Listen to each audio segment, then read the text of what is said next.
Hello, Wrexham fans. Welcome to your Sunday session. Sunday, Super Bowl Sunday. It's all happening. So, yeah, we thought we'd get in, do a bit of a show today, leading in before the Super Bowl, because I know I love to watch the Super Bowl. Get in and watch it. I'm sure a lot of you do too.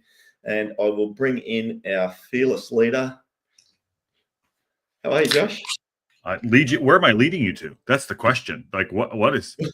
You're fearless. We're fearful. And fearless and fearful all at the same time. Those don't go together. How you doing? Happy Sunday. Happy Super Bowl Sunday, my friend. Good to see you. Yeah. It is up and away. Super Bowl Sunday. Well, I don't have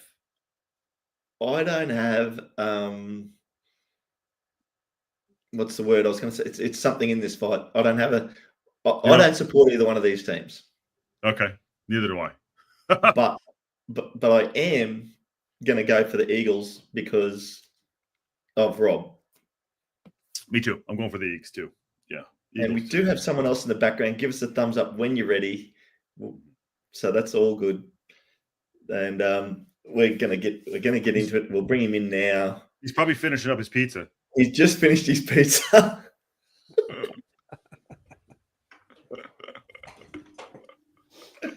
That better have been the best goddamn pizza ever. Fill everybody in that's not that isn't in on the story, Paddy. Yeah, what happened? Pizza was on special. Did we not cover enough of it last night? Basically, I had to wait 2 hours for a pizza. Just for a buy one, get one free offer. Just for a BOGO. Wow. Just for a BOGO. Yeah. Oh my God. By the way, the Puppy Bowl is about to turn on. Just FYI. The Puppy Bowl. Yeah. So what's the Puppy Bowl, Josh? It's basically a bunch of puppies pretending to play football. I don't know.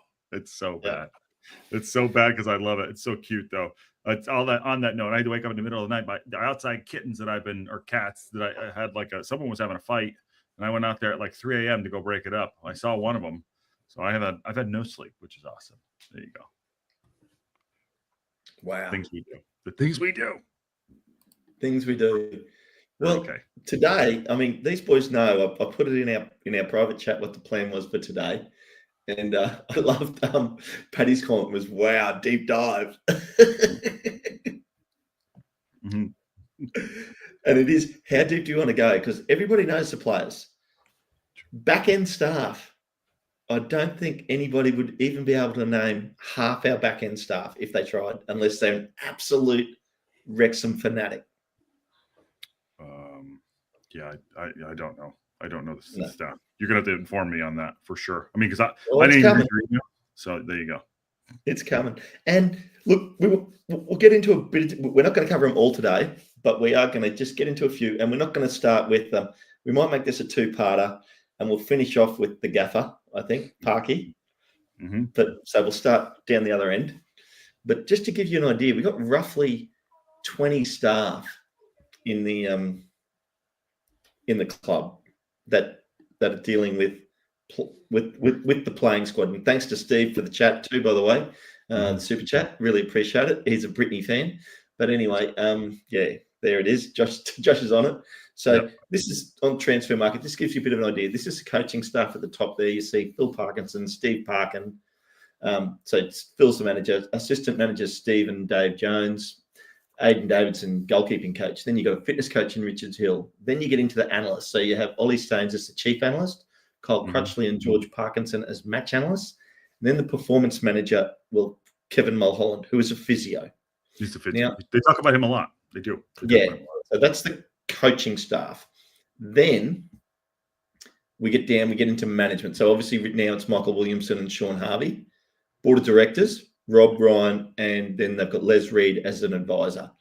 Now, under 21 scout is Chris Byrne. That's a really interesting position. Someone that's out there scouting new players, junior players especially. Medical department. Here we go. Johnny Griffiths is a physio. Ryan Murray, a physio. Ashley Painter, physio. Catherine Beattie, physio. Sports science, Owen Jackson. And then Kevin Mulholland's listed there again in the medical department, covering 2 positions. He's the director of the medical department. Oh, dear. Yep. And then we've got academy manager Andy Lowe and also team manager Toby Rossiter. So that gives you an idea of the whole fleet of staff that cover off the back end. Now, so obviously academy manager and team manager Toby Rossiter wasn't going to cover those guys. The medical department, all the physios here, and sports scientists. So that's that's really interesting to me from someone who used to play professional sport, and those people are so vital to your team and how they actually help you perform on game day. And the only one we're going to cover off in there is Kevin. Can I stop you right there real quick? I didn't know that the thumb war is an official sport. Was that were you saying what you were excelled at? Was it thumb wars? Sorry, thumb wars. Yeah, that's exactly what I excelled at, Josh. Well, we won't go into my stuff because it's not about me. This is about Wrexham. I didn't know that was true. He's actually a tremendous athlete. So yeah, these guys, there's so much going on here. Like obviously, head of scouting Chris Byrne, and then obviously board of directors, so Rob Ryan, and then their advisor Les Reed, Michael Williams, and Sean Harvey. So I haven't included any other staff that these guys have got in that. I'll call them office staff, I guess, and I'm probably not doing them the service that it deserves, unless someone can come up with a better term for those people that are handling the day-to-day running of the business. So accountant. All these sorts of people. They'll have all these sorts of people. Plus, this doesn't include people that they get in as consultants to do specialist jobs. Yeah. Back of house, maybe? Have you looked at any of this stuff, Paddy, out of curiosity? Not too much in specifics, no. Haven't chased any of that. Yep. So I'll get us across to... So I have that up at the moment, and I'll remove that now because we'll get into some other pit. I'll bring it up in a more specialist way now. So while you're doing that, I'll get to a little bit of the chat. Good morning, Esteban. How are you? And there's an Australian guy in here, I guess. I don't know what that means. But okay, what's going on, Esteban? Hey, Denise and Sarah Pritchard's in the house. What's going on? And yes, the Puppy Bowl is fun, but it's dividing opinion there too. So Kim brings that up. And we have a Seahawks fan up there. There you go. All right, there you go. So, 35 people in here now. So we're going to start off with Kevin Mulholland, who is the performance manager. Now, Kevin is qualified physio. And interestingly enough, he's the main guy that does all when they bring the players in and get them tested. Like when Joe Rodriguez, Sam Smith were recruited, this is the guy that's checking these guys out, making sure they're okay in terms of physically. So yeah, that's him that does that role. I mean, the guy's 40 years old. Paddy, he's Irish, Paddy, so he must be good. Of course, he's good. He's got it. Now, he started out his football part of his career, as you can see there, working for the under-21 Stoke side back in 2010. And he worked in that position for 4 years. And he was the director of the academy medical director at Stoke. He then also the very next year became the medical director of physio for the under-21s for the Irish national team. So which was and then after finishing up at Stoke in 2014, he went on to work at Sheffield Wednesday as a physio. Then worked there till 2016, went to work at Southampton. 2020, he became the medical director of physio for the men's national team, the Irish men's national team. So he moved up from the under-21 to the national team. And then in 2021, he started at Wrexham. So he's been there now 5 years. He got there at 35 years old. He's been doing pretty good. 40. He's 40. Yeah, but he said he's been there 5 years, so he's been there. He's been there 5 years, yes. Yeah, my math is math. Yes. My math is math. Yeah. He came in at the right time. Oh yeah. I wonder what the Yeah. connection was. I wonder how he got there. Because Well, yeah, and this is just it. It's interesting because, I mean, well, he came in he came in with Parky. Oh, good, nice. So they all came in Yeah. working. So, Oh, well, if he's been there 5 years and he didn't come in with Parky because they're just 4 years. No, Parky started in July 2021. July 1st was when he started. That's when he was appointed to the job. Oh, by the way, this is our 4-year anniversary. So it's only 4 years. It's only our 4-year anniversary. Yeah, sorry. Well, July 2021 is 4 years. Yeah. 4 years. I'm sort of getting a bit carried away with 5 years, I guess. Do not make me correct your math. And Patty, well, Parky started in July 2021. Yeah, and thanks for that. And then Kevin came in August. So he came in right behind Parky. So he's obviously a Parky appointment, which is really interesting. So, and what will be interesting here will be as he, and I'll try, and I've just been given some direction by my producer to zoom in. I'm not too sure whether I can actually do that. It doesn't look like I could do that, to try and bring that in for you guys to show it off a little bit closer, unfortunately. I even went to the effort. That's not what we want. There you go. Sorry. I tried to fix it. Hold on. Nope, yep. That's not going to work. There you go. Sorry, touching buttons on the side here. But Scott thinks that he came in through the Les Reed for the Southampton. Thinks that's the connection there too. So, yeah, I mean, and so it's really interesting when you look at these guys and what they do. I mean, so and just the team that he's built up behind him. When I looked at the other staff, you've got 1, 2, 3, 4, 5. He's got 5 staff that sit directly below him as the head of the medical department in his position, which is 4 physios and a sports scientist.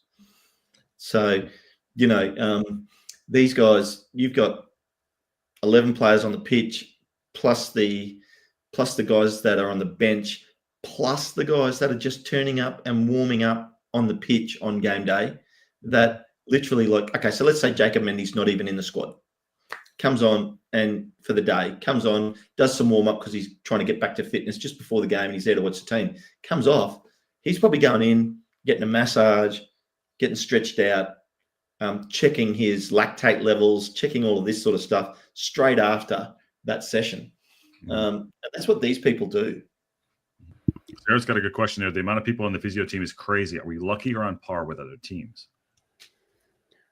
I'm assuming that's pretty much on par with some of with an amount of teams. I don't personally think that seems like a huge amount.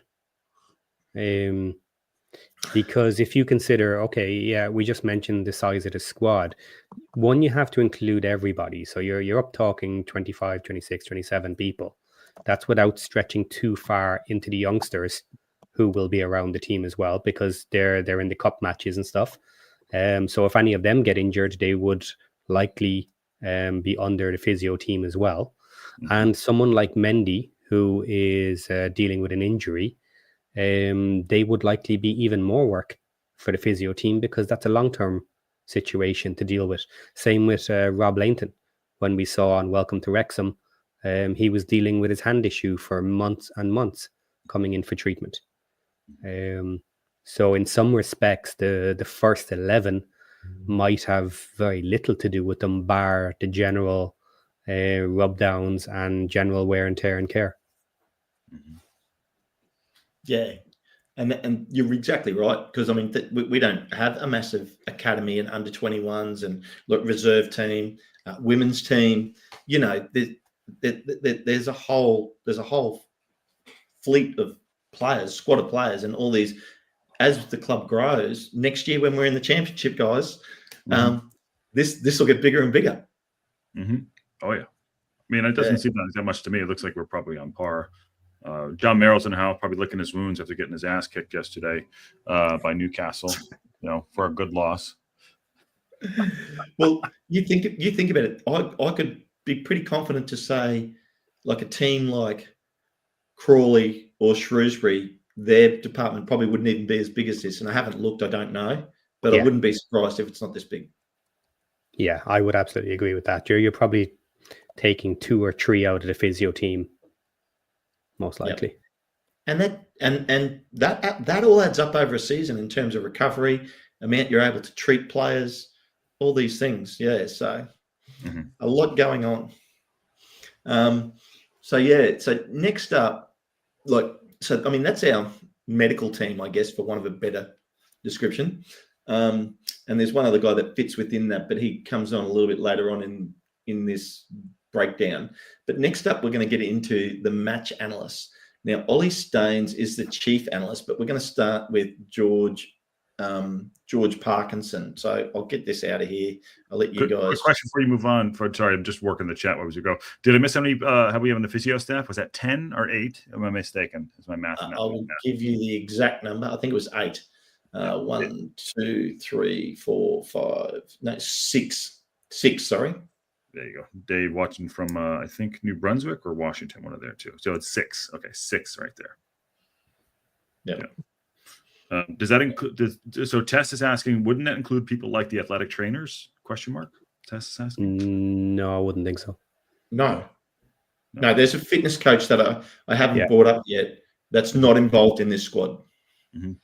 Yeah, the physio / medical would basically be for the aftermath of injuries and just general wear and tear, injury prevention. Yeah, helping moles recover from back injury, all those sorts of things. Yeah, and Ben Foster has spoken about this quite a bit in regards to some players who are more effort than others, that they like to have regular massages and stuff, especially if they've previously had injuries.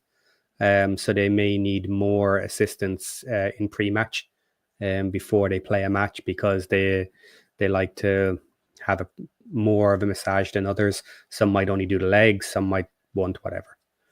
In those scenarios, like those that are long-term injured, obviously scheduling them is quite easy, because you can put them in for any time that basically suits you around the main team and the general wear and tear of matches and stuff like that. Those peak periods would just be maintenance, as you say, and then outside that, the long term would come in whenever. Paddy, would you say that's a lot like this show? There's some people on this show that require a lot more work than others. Not Josh. Josh is low maintenance. Low maintenance. You guys don't have to deal with me at all. HEC EV is asking why we discuss the physio staff, because we're doing a little deep dive Sunday session, relaxing. That's it. Sorry, Tess. Just chilling before the Super Bowl. Yeah, just doing a little Super Bowl work there. Yeah.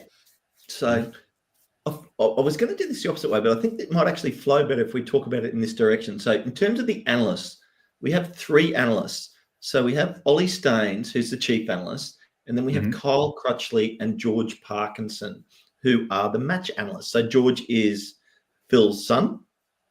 Yeah. Yep. Just so you know. And we'll start out with Ollie Staines, who's the chief analyst, I think. Stay away from the okay, so here we go. Let's bring him up. And unfortunately, I can't make this any bigger, I don't think. Can you not go into your browser and just increase the size? Browsers from 100% to 125 or 150.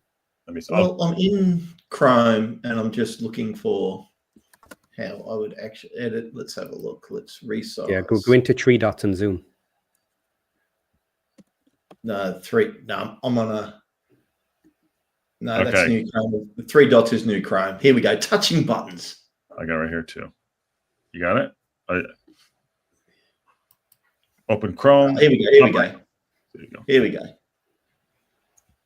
Oh my! Slow down. Hey. Yeah. One more. No, I'm kidding. One That's more. good. Yeah. Let's. That works. Did it go? Did it work?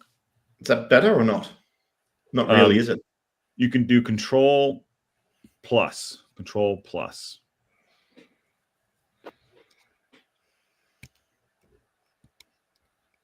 Nah.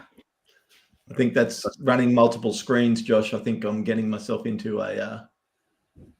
I reckon I'm there. There we go. Right. Okay, so Teamwork.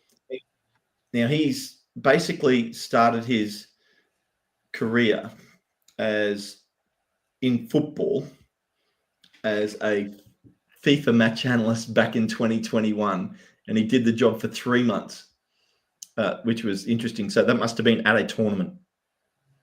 But then he worked for Rangers, so in the under 18 team from 2022 to 2023.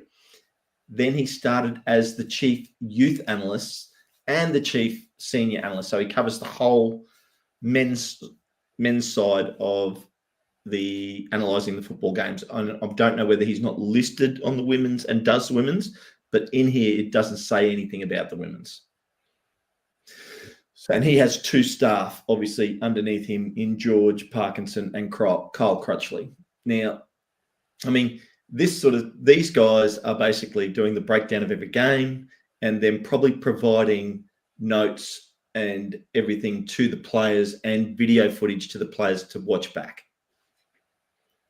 That would be part of their role. And obviously also reporting to Parky and the assistant managers on what they've seen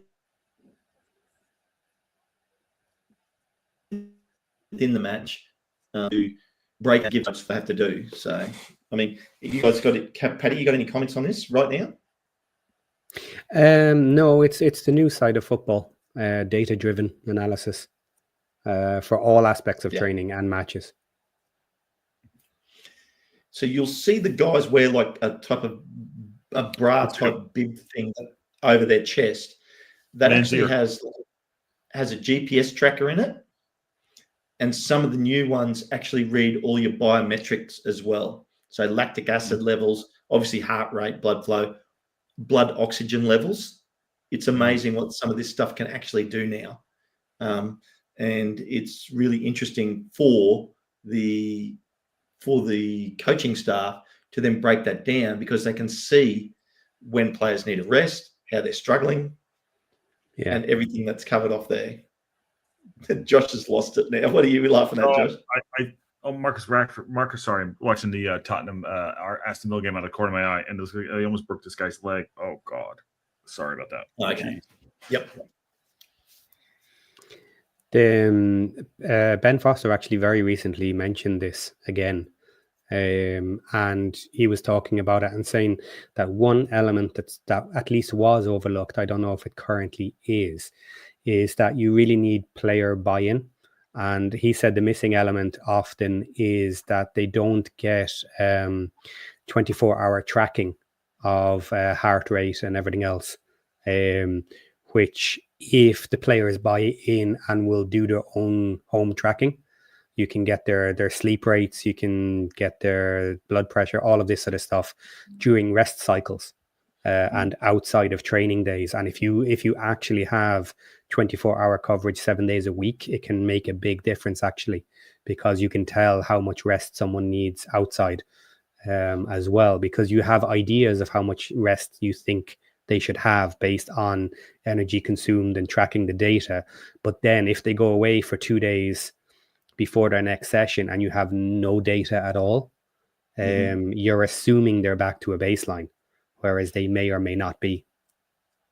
Yeah, like you'll see a lot of golfers right now. There's a brand called Whoop, and it's a publicly available thing. It's just a band that you can wear like on your arm, on your wrist, and they wear it 24/7. The golfers are using it a lot now. Justin Thomas, the golfer, wears it up around here. Rory McIlroy wears it around his wrist.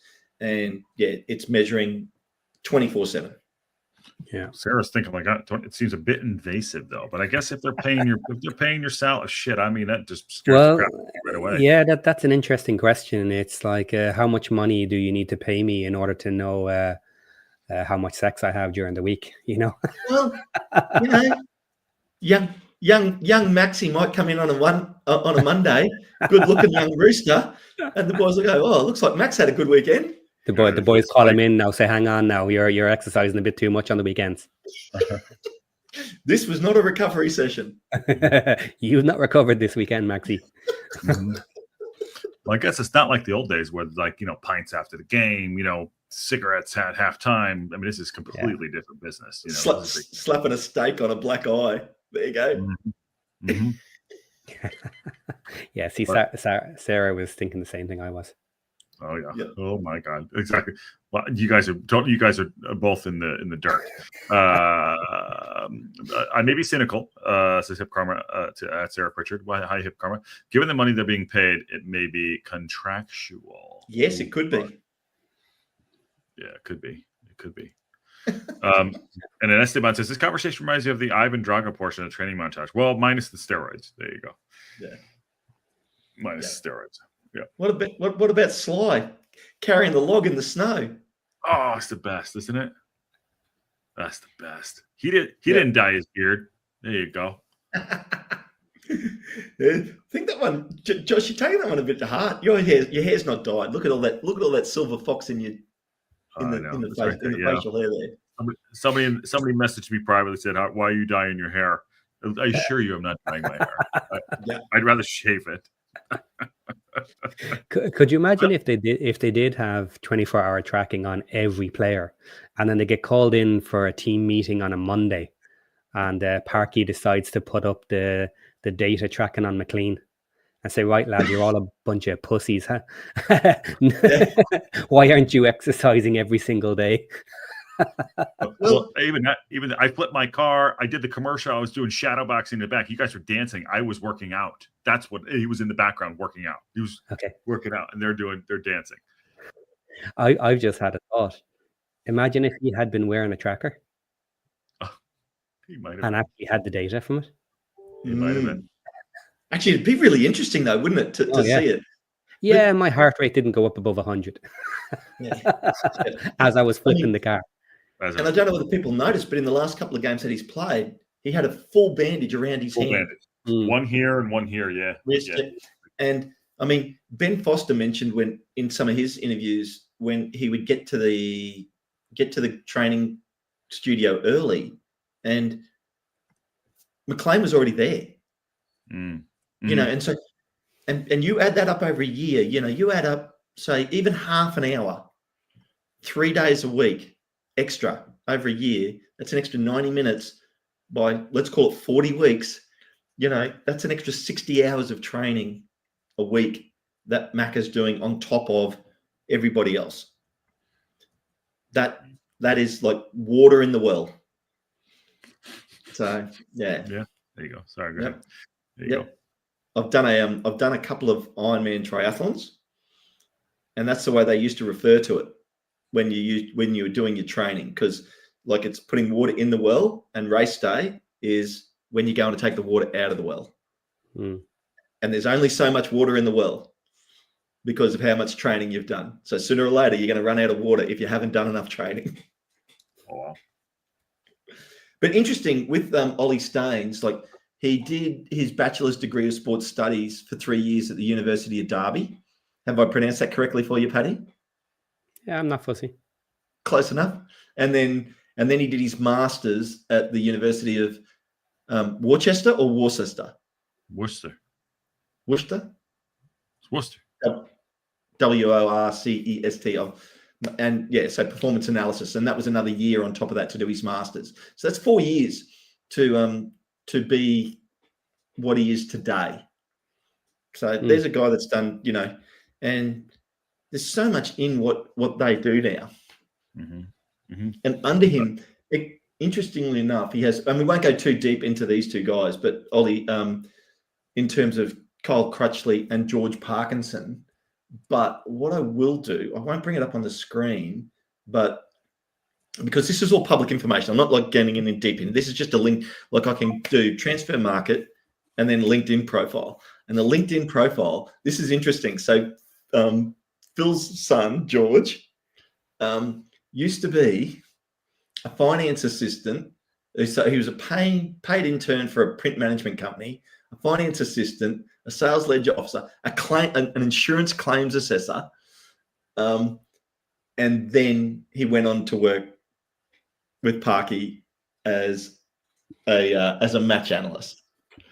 So, you know, I'll take Well, it's just working with data, basically. exactly. If you're good with data, you're good with data. Yeah, and it's like Moneyball. This is like, Paddy, you're exactly right. These people, like, it's thinking outside the box. For a match analyst, like you just said, they're dealing with data, and breaking it down, and then the management team, so the head management team, Phil, Steve, and Dave, really have to then go, and then it's how they best use that. Because it's one thing to have all the data on all the players, it's then understanding that and how they apply that to the squad. And if they're at a high level, which you would expect them to be, what they will be doing is they will be finding new metrics that are important for Parky to know. Because if you look at some of the signings he has made, very often people compare the available metrics between players. And we have said that some of the stats don't always look good. So it's often what they're doing outside of the basic stats that potentially is what Parky may be looking at. So once they know what data they want, if it can be measured, they should be coming up with ways to track that, which would be completely independent data that others wouldn't have access to. Yeah. And interestingly enough, the other like assistant match, or the other match analyst that works under Ollie Staines, which is Kyle Crutchley. He used to be a sports scientist back with West Brom Youth, and then he worked for Wolves, and he was a nutritionist and a match analyst at Wolves. So he obviously has, and he didn't have a LinkedIn profile to sort of chase down, but so I would imagine he's probably done, something there in that nutrition background, working on player nutrition and a dietitian, who knows, sport, and specialising in sports. He also worked at Stoke, ironically enough. So it's like a whole squad sort of working together. Yeah. You can always play 3 degrees of separation with Parky. Everybody he's involved with, every player that comes in, there are links to other players, there are links to other people in the team. I don't know that anyone has ever come in that we have found no links to somebody. So he's very much about that internal knowledge. Work with the people you like to know. John Merrill says, our manager started as an analyst. He produced reports on the opposition back in the Swansea days. See, there you go. You know stuff there. Yeah. But it's interesting how far this goes, and people aren't really aware. Again, it's really funny that Ben Foster started talking about this week. But he was talking about even in training. So they have set drills that they will run on a regular basis. So they will keep the data from those drills, and they will do them for an exact amount of time. They will do exact drills so that they can check the data again and again. And in theory, you can look at that data to see if somebody is as healthy as they were before, or are they suffering, or are they overtired, or are they being lazy? Because if all metrics are slowly dropping off and there's no injuries and no particular reason, you could actually take the metrics and say, he's not trying anymore. He's not pushing. Hip Karma says, J-Rod and our sports medicine doctor, we're talking about Macca being the fittest player they knew in his opening interview. Doesn't mean the best footballer, the fittest. Yep. No, look, you're nailing all this stuff right on the head now. So, but it's interesting, see, because you get into this stuff and you're like, where are these? And all we've covered off there so far this morning is like the physio team and match analysis. That's it. Like, we're not even into what I would call the front end of the coaching staff. Well, when I don't know if you put it up there. Sorry. Sarah's comment, a nutritionist needs a college degree. Seriously. Yeah, absolutely. There is so much involved in nutrition and the science behind calories and everything else. How to make menus is actually driven by the content of the food, not necessarily about what it looks like. Obviously, that's a secondary thought that you Yep. that you mix interesting things together.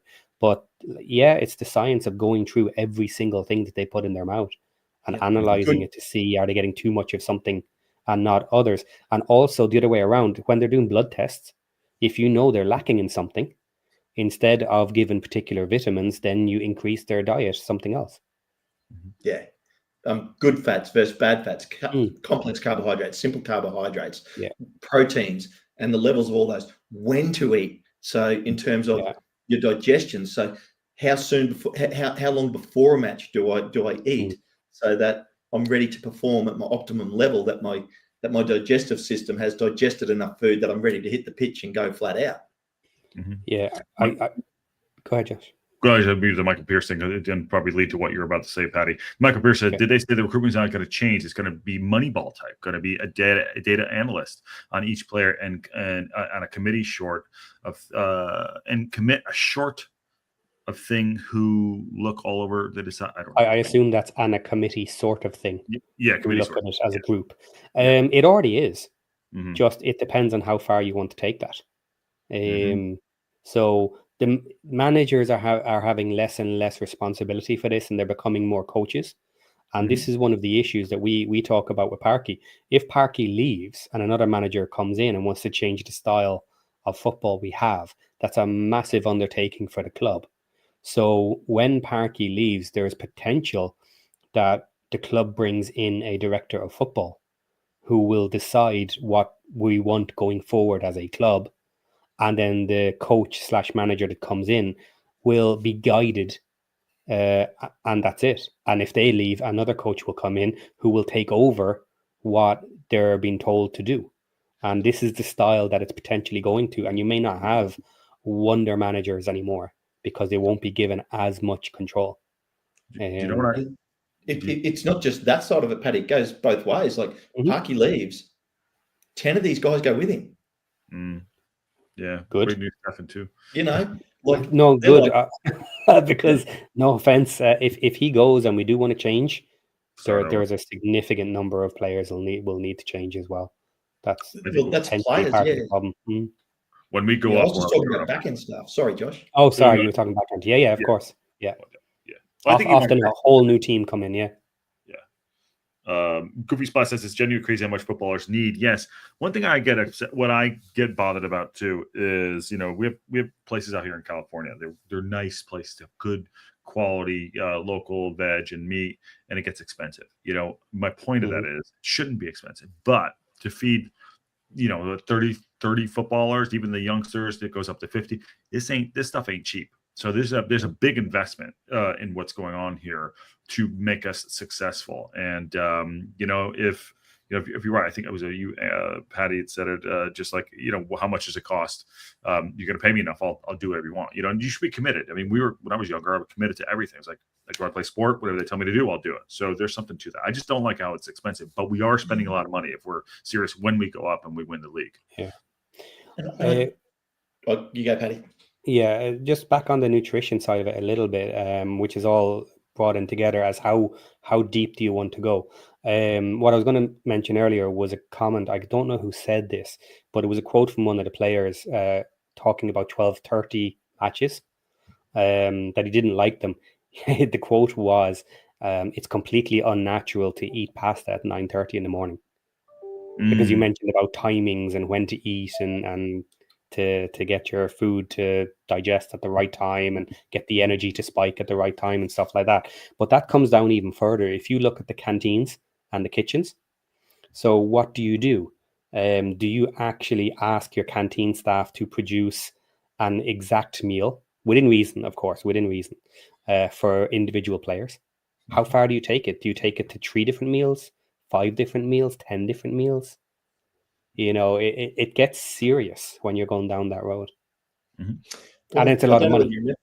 Yeah, back in season 1 or season 2 of Welcome to Wrexham, don't know whether you remember, or might have even been in one of Ben Foster's things that he had, and he was showing when they're turning up, like they have their own chef turns up and cooks the meals for them, and literally, I remember like there was Bain Marie's of food, and the boys had choices of yogurt and cereals and fruits, or hot foods of pasta, bacon and eggs, all these sorts of different things. And I mean, every player was to a degree picking what they wanted, but you didn't know whether, like, what we didn't know as a watcher is, okay, Ben Foster, you're like, the best thing for you to be eating is this because of how you recover, where you're at in your physical cycle, how fit you are, you're recovering from injury, you need more X, Y, Z.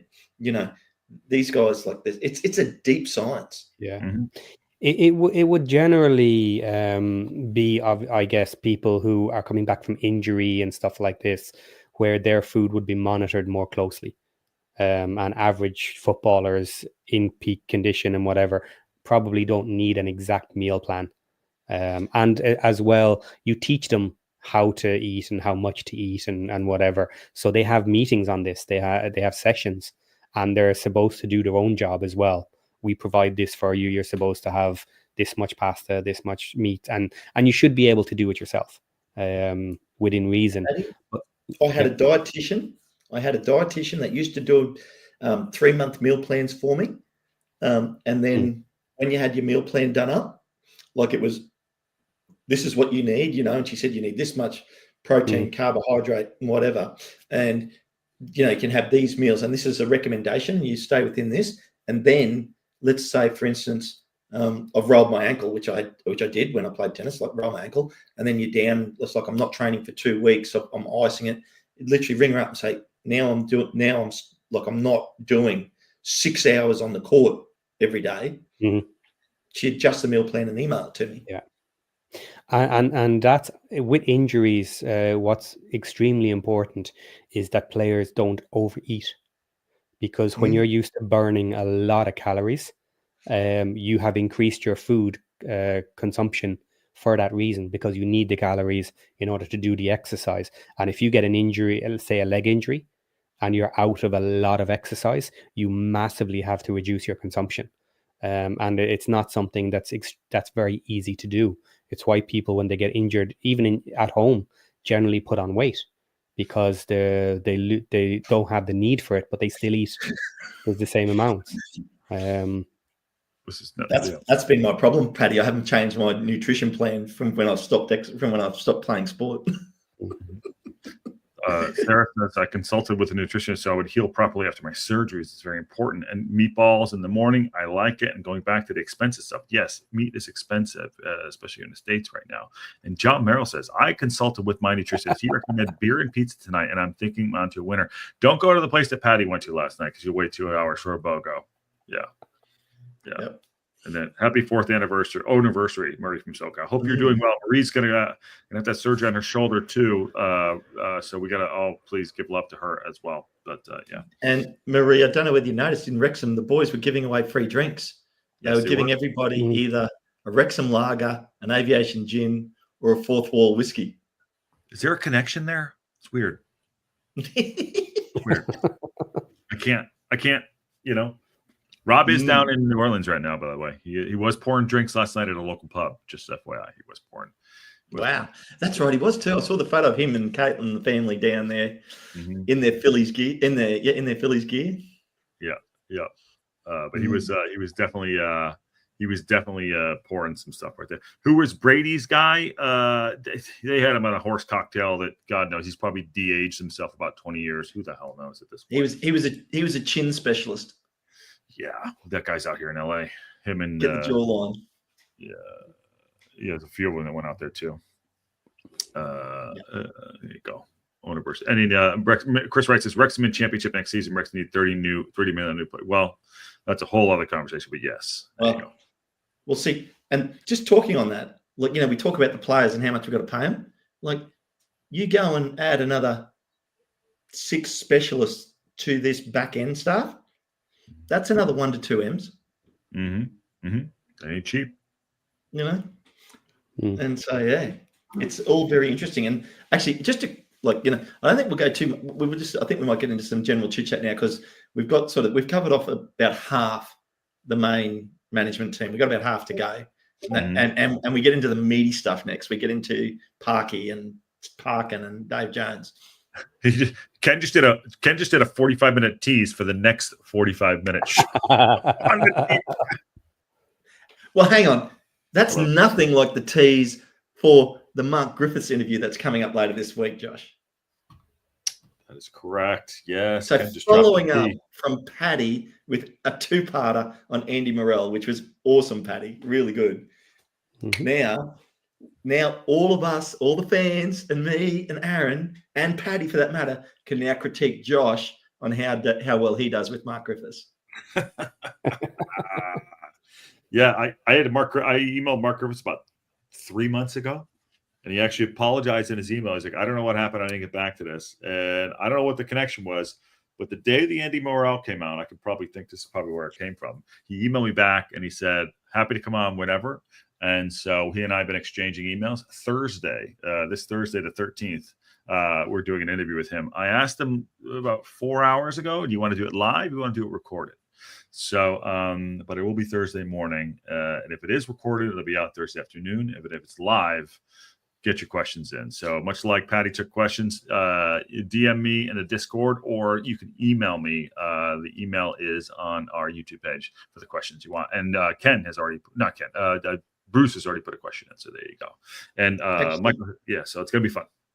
Yeah, Paddy. And I mean, I've got a question on that on terms of all these deep dives. Like the Andy Morrell interview was amazing, but I did notice in the Discord, and I've only got up, so like it was happened overnight for me. Apparently, there's a bit of film editing that's going on overnight in the Discord. There is. What have you done there, Paddy?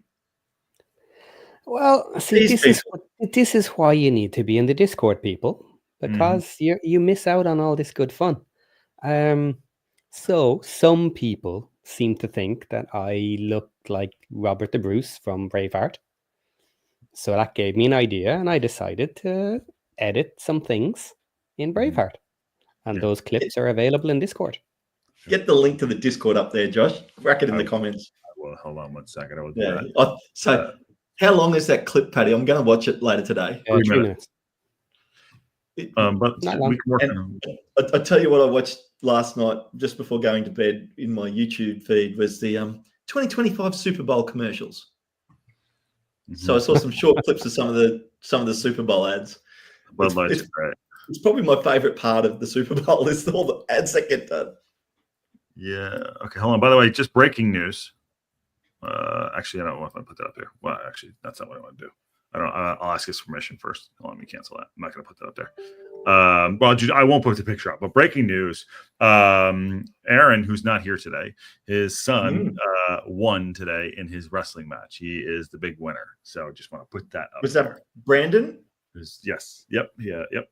That's right. Awesome. Kicking ass and taking names. I'm trying to get the Patty thing up here, but I don't want to. But it's blocked with. I want to make sure I don't want to do that other thing too. We don't need it up here. It's a Discord special. Yeah, it's a Discord. They got to go to the Discord. Got it. That's there. I'll do it later. Anyways, and if you're not, by the way, also please follow us on Instagram, on TikTok, and obviously YouTube, like, shares, X, all the stuff. Like, share, do a lot more of this stuff there too. A lot more fun stuff going on. Yeah. Yes, Patty is Patty cut himself together. I was nervous. He says I have something coming up, and I want to put it in the private. I was like, oh, geez, please don't put your OnlyFans up. Oh, he's like, hey, can you put it in the open chat? I was like, all right, I trust you enough. Yeah, but you know what? I'm disappointed that you even considered. Did you trust me enough? It was a thought in your head. It was a thought. You know me, man. Yeah. I'm a crazy person. I'm a crazy person. We're really touching in here, Paddy, on Josh's control issues. Well, now hang on. I will give him a little bit of props. I have the key to go live whenever I want. Yeah, we all do. So look, that's a level of control and trust. Yep. And there's been a couple of times there where I've nearly done it, and I haven't. Because you don't know how to do a thumbnail. That's not true. That's not true, Josh. That's true. I love it. Oh my goodness. Okay. I have been speaking about doing a deep dive on the COP, because there are lots of plans. However, now that we were just speaking about a lot of the backroom stuff, do we want to take 5 minutes and show the facilities for the players? Oh, For Paddy, a I few minutes. downloaded all them. I had a real deep dive on that last night. I Yeah. would love to do that. I have Did it you- here. Did Yeah, you see the perfect. link that They- I put in they are great. in our private? Yeah, they're the ones I had. Yeah. Okay, you got the same thing. Okay, cool. Yeah, I had the same thing. This is probably a whole separate show, maybe for next Ye- Sunday, right? Yeah, but Right? I mean a really short one. Just I'll the do it. I'll players. do a deep. But just to Just give do an the idea players of area. the players Oh, area. Yeah. Going deep undercover. There you go. Yeah. Welcome to the local pundit. This is how we roll. Yeah. Okay. I have no control anymore. It's over. I've actually cut my keys out. I'm done. Yes, Patty, says Chris. There This you is go. like Christmas office party, and Oh yeah. Oh no. Right. we need to blow up that bottom section. Right. Yeah. I'm going to bring that up on my own monitors at home here, so I can really. Actually, yeah. What I'll do is I'll bring it up on my computer and then I can zoom in. That's what I'll do. So let's remove because that this is for a level second. 1. Yeah. And while he's doing that, Marie from SoCal wants me to ask Mark Griffiths what current players are good enough for championship. Interested to see what the players you think. I'm actually going to ask him about Paul Mullen, but please private message me your messages for Mark Griffiths. So there you go, and I'll have to I'll dive into all of them too. If it's live, there we go. We'll see what happens there. While Patty brings that up, and she should have it now. There we go. Done. Let me clear this out. Okay, guys, are you seeing it? Yep. Give me 1 second, Patty. Let me clear all this out. Okay. Sorry, Marie. We still love you. Okay. You are seeing it. Okay. You're not seeing my cursor though, are you? No. Yes, it's up in the upper right. Oh, you are. Okay. So let me pull it back up. But it's not moving. Yeah, that's because I'm not on it at the moment. 1 second. Okay. It's probably waiting for your pizza to arrive. By the way, That was so bad. I know. Super Bowl Sunday's upon us. It's starting to Super Bowl up down there. Hopefully everyone has a good day. Making a petition for tomorrow to be a holiday in the United States. I might do that. There you go. Okay. Now, are you seeing my cursor move? Okay. All right. So let's zoom in. Zoom in. Boom, boom, boom. Right. So starting on the left side here, you got lobbies, you've got photograph areas, you got press conference area, media at the back. Then as we go across to the right-hand side here, all this blue area, we have anti-doping, so testing the players. You have official changing room, then manager's office, coach's office, briefing room, home warm-up. Sorry, what stand is this? This is the new cop level 1. New cop. Okay, got so it. player level. Got Is all players only and away team when they arrive. So here's our manager's office, coach office 1, briefing room, home warm-up section, gym equipment, I guess will be in there. We have our kit room, nutrition room. Here's the large home changing, which is 92 meters. You have your shower area, bathroom area, toilets. Then you have a huge physio room. So we were mentioning this, 82 meters squared of physio space now for warm-ups, massages, all that sorts of stuff. Then you have 2 small rooms here. One is cryo and the other is hydrotherapy for the players. And then we have a players lounge, 60 meters for chilling out, I guess, and whatever else they want there while they're relaxing. Rainy AFC. Then we come to the away team. So this is the away team section, manager, coach, smaller away changing area, small kit room, physio and doctor space, showers, and their area. So that is all level. Stand-up urinals than we do. We only have 3 stand-up urinals, and they have more. I don't like it. Do it over. No, they don't. That's okay. 5. That's 5 showers. Okay. And then 3 toilets. Yeah. Each team gets 5 showers, 3 toilets. But on top of that, the managers and coaches' office each get some private space as well, which includes toilets and a shower for the coach and the manager's office. This is like this stuff is so good, Paddy. And the physical square meterage that we have compared to the away team I love. Yeah, but of course you do, bar the fact that you're just giving them a smaller space. You do have to remember that we have the larger team during training. So we need more space and more training on a regular basis. Yep. So that makes sense as well, other than just you're not going to give everything to the other team. You know, they don't need equal. Michael, it's right there next to the press conference. Officials change right there, right next to right in this. Right to, that's the officials. That's all the yeah. There you go. That's the referees. Yeah, referees. Yeah, that was the word I was looking for. Yeah, and beside the anti-doping, because if they're calling in players to come and do a test after the match or before the match or whatever. So where is in this reference? Where is the actual pitch? Is it on the top or the bottom of this? On the top. On the top. Okay. Yeah. Got it. So at the top there, you'll see where it says mixed circulation in the light. Let me. I'll zoom out. That's where the walk-in, step and repeat. Yeah, walk in, walk out. Yep. And we found this on the whatever website it is. Okay, there you go. The official Wrexham submission website. I think Scott had sent it to me. Thank you, Scott. Yep. Appreciate that. So there now you can see the top, the pitch with the goal. Got it. And the stand for all the seats as they're coming up at an angle. Yeah. And then behind it, you've got floor 2 or first floor, as the British call it. So my understanding is this, and this made no sense to me. They're going to put the initial 5,500 in, right? Obviously, whatever. And they're going to put another 2,000 in and put that extra level there. How are they going to make that happen? How is that safe? Summer. Yeah, but how is that safe? It doesn't seem safe. See, that's all reinforced concrete. I'll be really surprised if that's not built right at the beginning. Yeah. No, it's not. No, it's not in the plan. But no, it's not going to be built. It's not going to be built. Basically, what they did say was that all the fixings and fittings and all the support beams and stuff like that, they will all be built in the initial stage. Okay, then. Yeah. And then what they need to do is they then need to get official permission to put it in. Got it. So craning.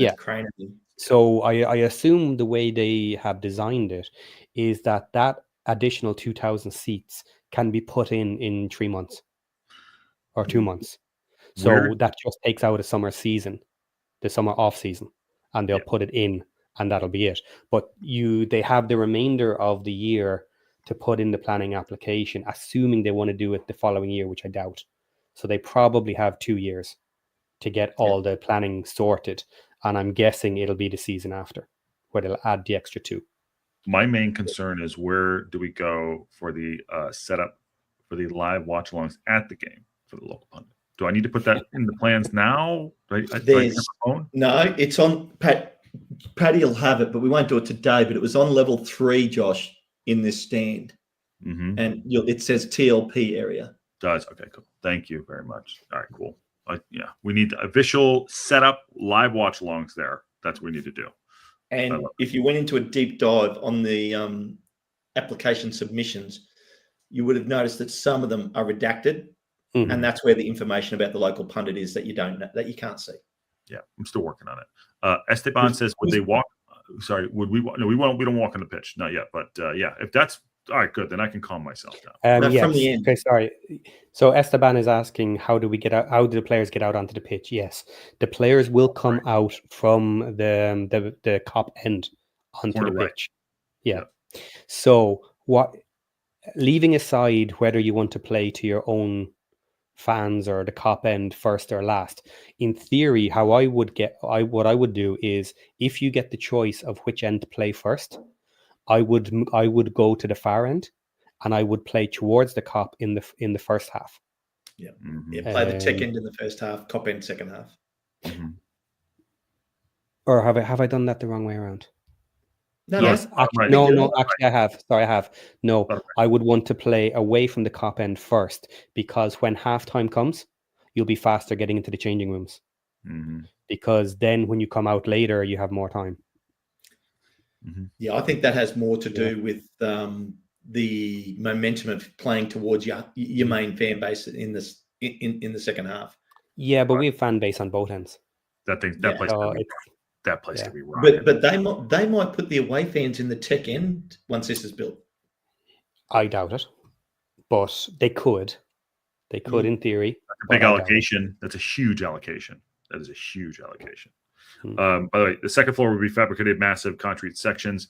And then Bruce says the support structures will be in place, but allow planning approval with a 2-month process they have to fit with the original permit. And did we get a shirt sponsor? We did not sponsor a shirt yet, but I do want to do. Last one here, guys. JB65. Hey guys, good afternoon. Hi everybody. I don't know who that is, but I'd love to meet him. There you go. My favorite right there too. But Josh, we'll take the shirt sponsor thing offline. Okay. I've got an idea. Shit. All right. There you go. Stay tuned, folks. What are they going to do with the old locker rooms and team area? That's all going to be ripped out. So it's making space under another stand that we may be updating. It might be 6 or 7 years away, but they'll put other offices in there, or they'll put something else in there, because it does look like it's almost guaranteed now that they're swapping the dugout side, as well, and that work will be done in the summer. I think they're going to move them down to the right as well too. They might, yeah.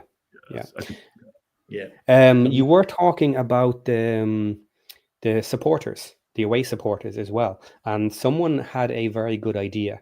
Is they will be moving long-term fans out of the tech end and their season ticket holders. They'll be offering them new positions in the cop end, and some of the fans have said that they won't want to leave because they want to be beside the away fans. Because they want to basically sing the away fans, right?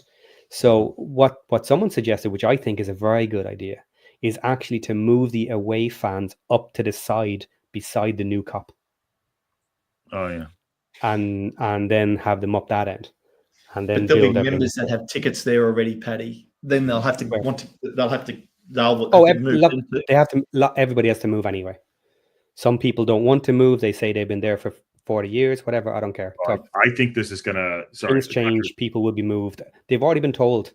Some people have already not had their season ticket renewed because they know they have to move, and the club told them, "You're not getting it this season.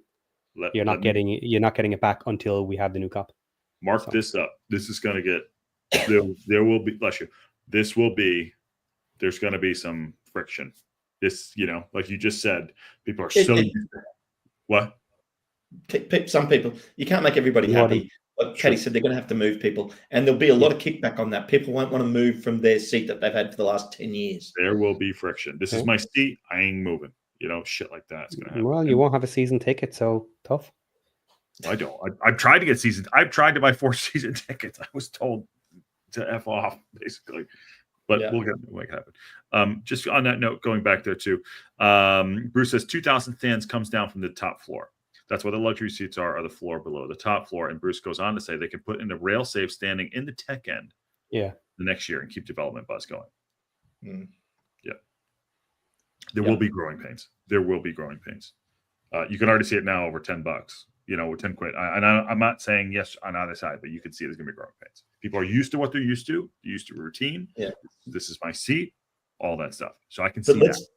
But let's go warm and fuzzy for a sec. How good are the plans on this new stadium? Awesome. It is awesome. It's if you actually look through it, really good. They look lovely. I really like it. You just imagine, like, it's going to be awesome. It's beautiful. I can't wait to see it. It's only a few months away from construction starting, guys. It'll start as soon as the season's over. It better start. When they haven't told us yet who's building it. No. I have a bid in. That's I have a bid in. Oh my God! It'll never happen if Josh is building it. Terrible. It'll never get done. It'll be like the Big Dig in Boston, if anyone knows. This is a great question. How do they propose to expand beyond this as the housing north of the Cop and the turf present expansion issues? Well, yes, there's Stoke Cold Brew stand, the old Wrexham Lager stand, and the tech end. The only way they can really do it and expand will be to expand up. because they don't have massive amount of space around them to go very much further back. However, if you look at the plans, the size of the cop is massive. It is double the height of the other stand, the tech end stand. I didn't realize how big it was going to be. Now, because of the second floor that they want to put in with the 2000, they have not gone to maximum angle for seating.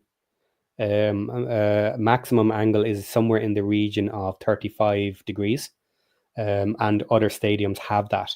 It's quite significantly high.